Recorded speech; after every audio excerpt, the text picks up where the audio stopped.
Yo, what's good, y'all? It's your boy Osuke, aka Mr. Pips, aka multiple payouts, multiple fundeds in less than a year. And I'm bringing y'all a beautiful trade breakdown of Euro US dollar, which I have caught on the 5th of February. Y'all already know I document everything on my Twitter, so drop a follow, links in the description. This is the trade. It's just a beautiful unicorn. And I will give y'all the sauce in this video. And I got a special surprise for the people that actually want to learn a lot. And I need some feedback on it. I need y'all opinions on it. So better stay till the end. I'm actually hyped for that surprise, but I ain't gonna leak it yet. So stay till the end. I'll be doing a trade breakdown, obviously, but I'm going to focus on explaining the narrative behind the trade, because I see a lot of people, they don't fully grasp why I take a certain trade, why I don't wait for premium, why I don't wait for this, why I don't wait for that. I'll explain it in here. So the logic behind the trade. Credit to ICT, Inner Circle Trader. Price moves on market maker models. When price reaches a certain discount and is showing us institutional sponsorship, that we are having a change in the state of delivery, which just means in easy words where we're reversing, we follow price until it reaches its premium. Let me say that again. When we are in discount and we don't know if we are continuing or not, we wait for institutional sponsorship to tip its hand to us, and then we follow price. That's why I'm against catching reversals, because people are trying to catch a reversal. Let's say price is dropping on the daily time frame, and people are trying to call a reversal on the 1 hour time frame. Like, make it make sense. So once we see a change in the state of delivery on the H4 or the daily, you follow the trend until it reaches its premium. The market only does two things. So the market will either seek to engineer and reprice liquidity, or it will seek to rebalance inefficiencies. Now let me tell you guys in easy terms. It will either take liquidity or it will rebalance fair value gaps. So this premium right here can be a swing high or a fair value gap. Easy as. So once we reach our draw on liquidity, we wait for institutional sponsorship to tell us price is ready to go down. And then you follow the trend until you reach the discount, the draw on liquidity. And it does not matter if your draw on liquidity is not correct. If it's too close, too far, it doesn't matter, because price will tip its hand to you that we have not yet reached the discount.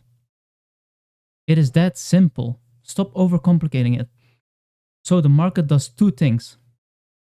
It will seek to engineer and reprice liquidity, or it will seek to rebalance inefficiencies. And I want to give a special shout out to Gene. That's where I got it from. He's a goat, literally a goat. Learned a lot from him. The market will only do these two things. So why are you overcomplicating it? Premium swing highs, fair value gaps, discount swing lows, and fair value gaps. Okay, so let me go over the trade. This is the weekly time frame. And what did I tell you? What did I just tell you guys? Swing highs and fair value gaps. So if we go back to the picture, we see we come from discount to premium, and then we have a change in the state of delivery, and we go back to discount. So we come from discount here, this fair value gap. We have a change in the state of delivery on the lower time frames, which I have not shown here, obviously. We go and take a swing high inside of a fair value gap. Then we have a change in the state of delivery. And then what is our next discount objective? On this time frame, we can only see the swing low. Maybe on the daily, there's a fair value gap, who knows? Once we have this change in the state of delivery here, we respect this fair value gap. This is telling us that we're going to go down. Easy as. And then we create a new fair value gap, and we respect it, and we go down.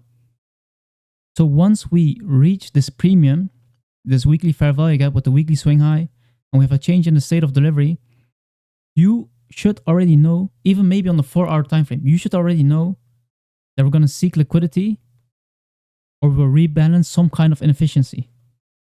And there's an inefficiency right here with a swing low in it. We could have rebalanced maybe this inefficiency here, or maybe this here, but this doesn't make sense because it's not in discount. This is a discounted fair value gap. This is a discounted swing low in this big range. And obviously, you could argue what's premium and what's discount depending on the ranges, but just let's keep it simple. We are aiming for this swing low right here, this discounted swing low.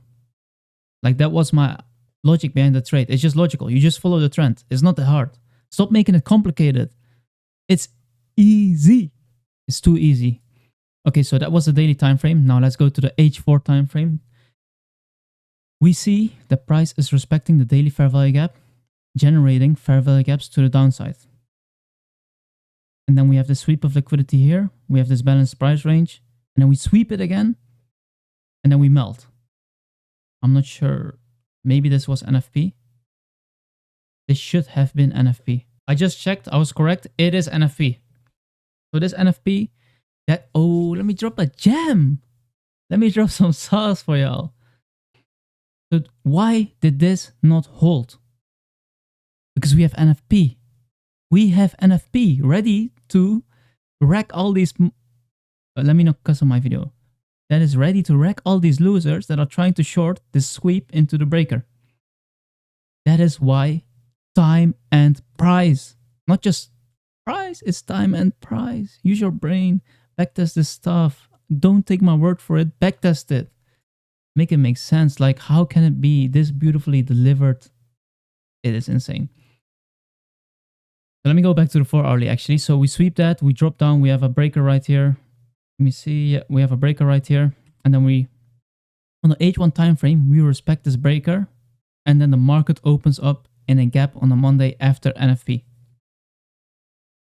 And what do we know about gaps in the market? These volume imbalances, they are PD arrays.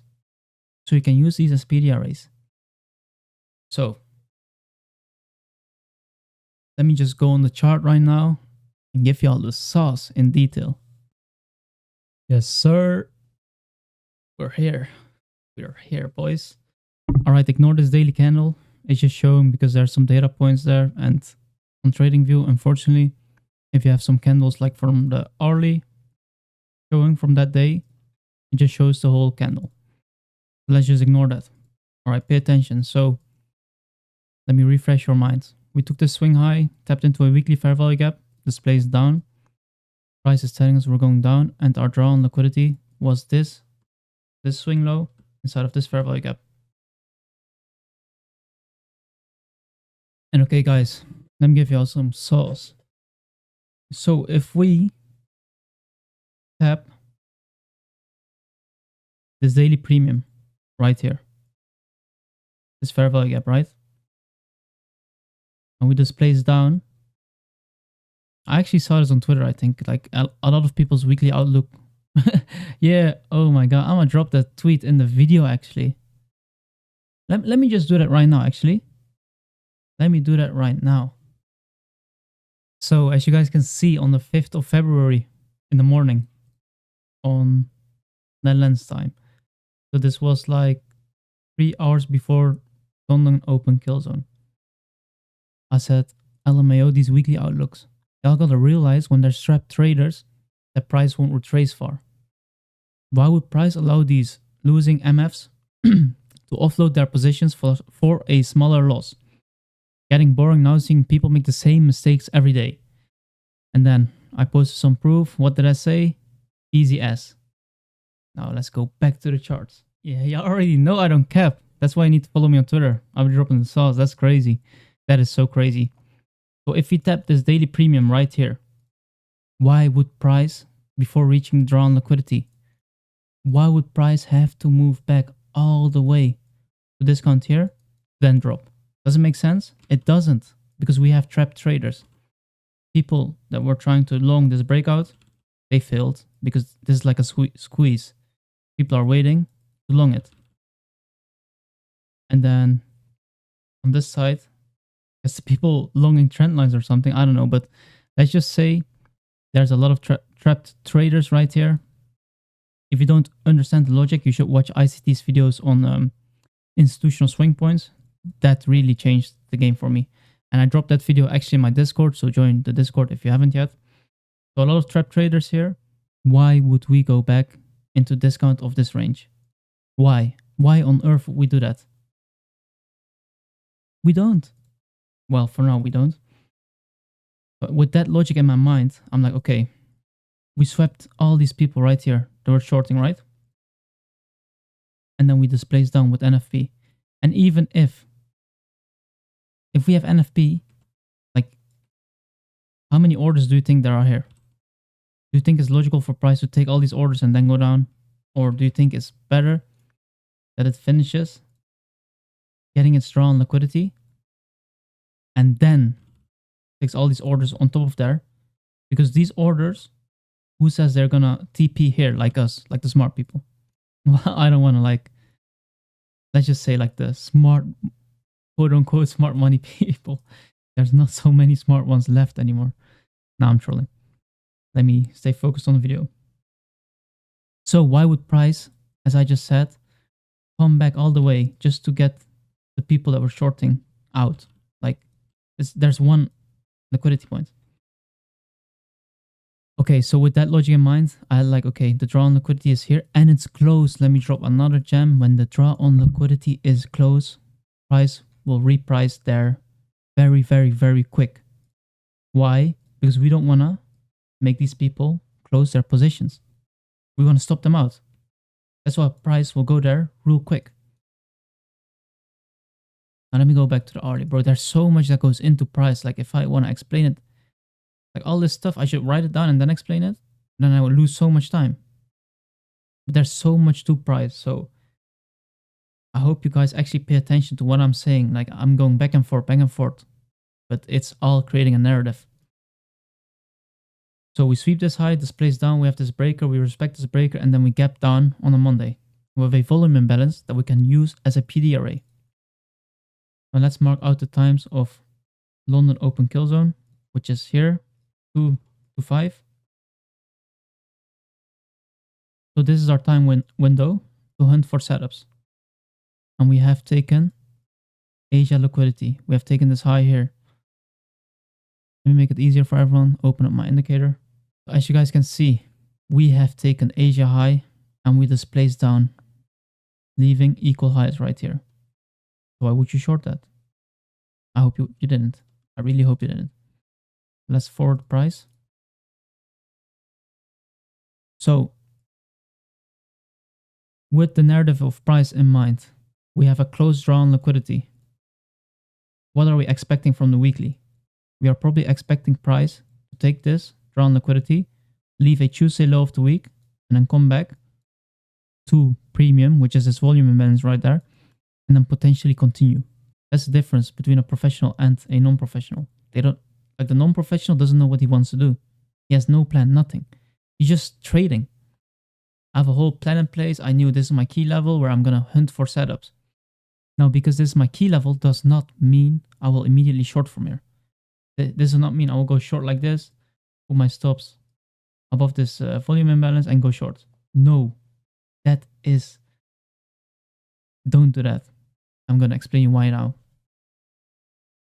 When we have a certain bias in price, or we have a certain narrative that we want to see play out, we don't force the market to act that way.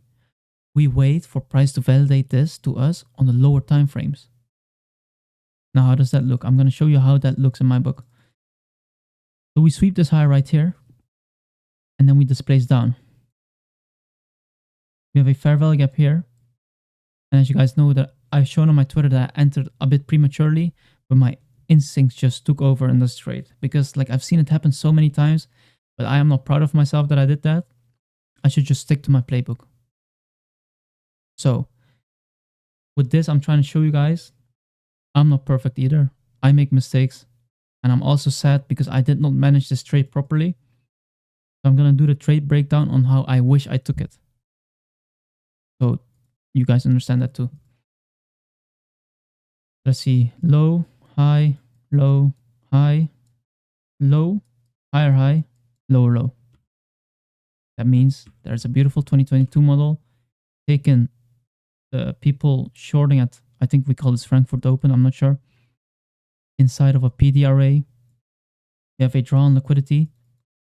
That's just go time. That's go time, baby. And then we see price placing here.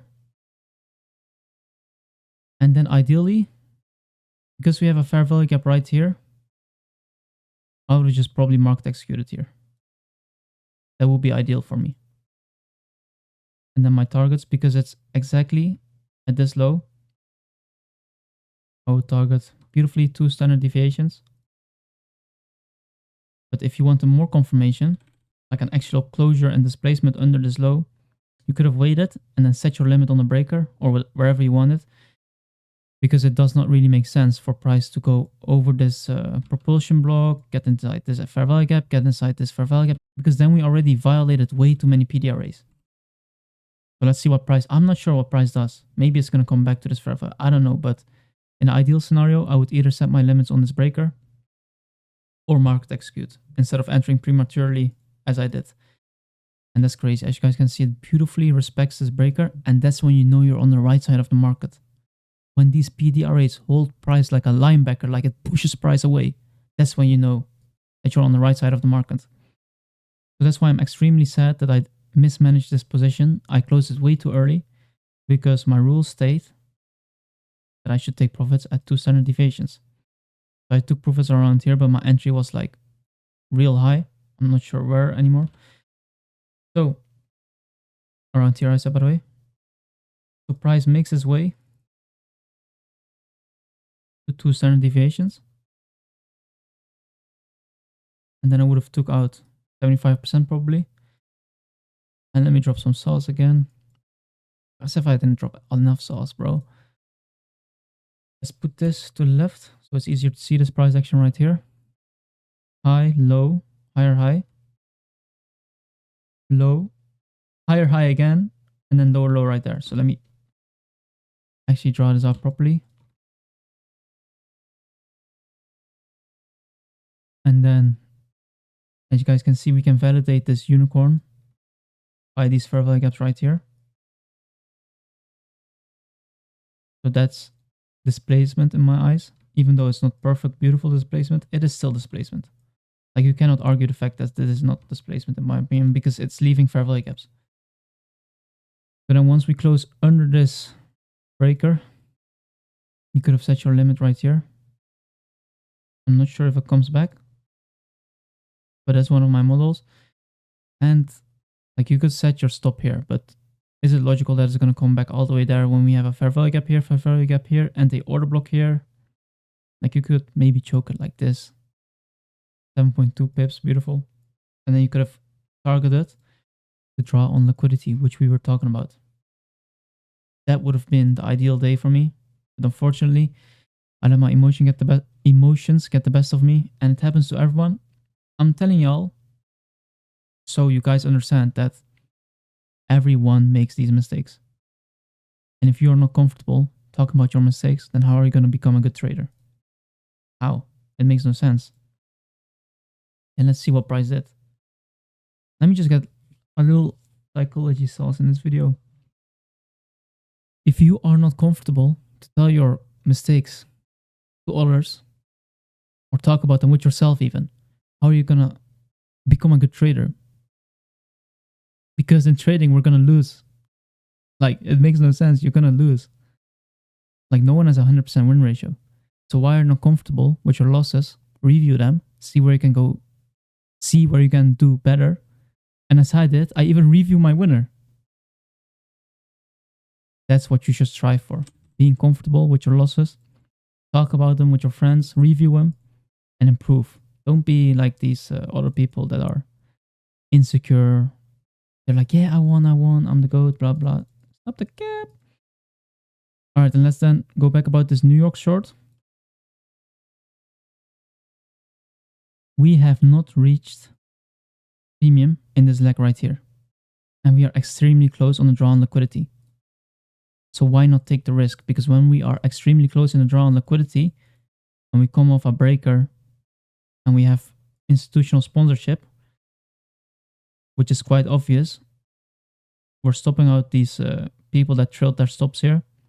and then we displace down. What does this mean? This is quite enough sponsorship for me to short. So I wish I took this short, which I didn't. And let's play price out. As you guys can see, like these breakers are just broken. Let me see. Did it tap it? I hope it did, but no, it didn't. Unfortunately. But I have some sauce that I'm not gonna leak, but I would have already been in this trade based on my rules already. But I can't give all the sauce, bro.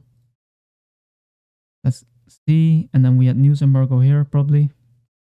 Beautiful. That is just beautiful. This would have been a 3.37 RR, and this would have been a 4.22 RR. Maximum, by the way. I'm not saying I caught that. But this is how you need to, in my opinion, how you need to review price. That's how you're going to improve.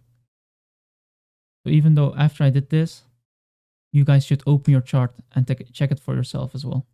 And this also tapped 2 standard deviations beautifully. This manipulation lag. And there was an alignment with the previous manipulation lag. It's 3.5 standard deviations. And to draw on liquidity. So that is a huge confluence to short. Like I'm giving y'all too much sauce. It's crazy. It is actually crazy all the sauce I'm giving. And look how beautifully price goes back up after we take that low. We take that low to the pip. And then we stop going down. Make it make sense. Make it make sense. Make this beautiful price delivery make sense. So thank you guys all so much from the bottom of my heart. Every single one of you. Yes, you, MF. I can't cuss. Yes, you. Thank you that is watching this video right now. Like, comment, share, and subscribe. Follow me on Twitter. Join the Discord. We hit 1K members. That's crazy. Alright, and the surprise was that I'll be making a free course. Free. With all the sauce in it. You don't need to pay anybody anymore. There's no catch. The only catch is that you actually grind. And that you're not a bum. You feel me? And the other surprise is, I've been getting a lot of DMs about one-on-one mentorships. And I'm going to just put a Google form.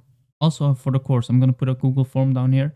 So you guys, down here, I'm pointing, but there's no camera open.